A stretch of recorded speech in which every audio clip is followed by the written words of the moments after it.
אז בעצם אנחנו שם בשביל כאילו לפרוק על מה שעברנו וקצת להוריד מהלב, מה שקרה. אנחנו יצאנו אחרי 7 באוקטובר עם קרן אור, שבאמת הלב הפועל של בנק דיסקונט. פעילות מבורכת שאני מקווה שרק תמשיך ותגדל ותפרח. אנחנו מגדירות את הפרחים האלה כחטופים, וכל חטוף יכול לפרוח, ואנחנו מחכים שהם יחזרו. יוצאות טובות על ההסברים ועל הצילומים.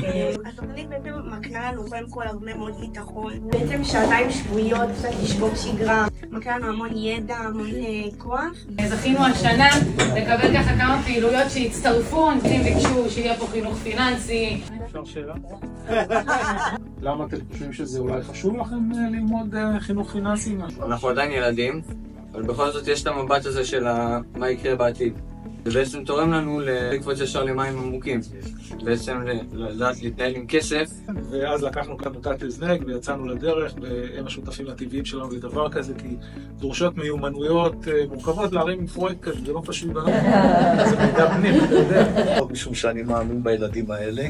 תודה מה שעשיתם לתורון הזה, שבר את השגרה הזאת אחרי כל מה שעברנו בשביעי. אנחנו פה רק כדי לעשות טוב, אני מקווה שנצליח כמה שיותר לעשות את זה.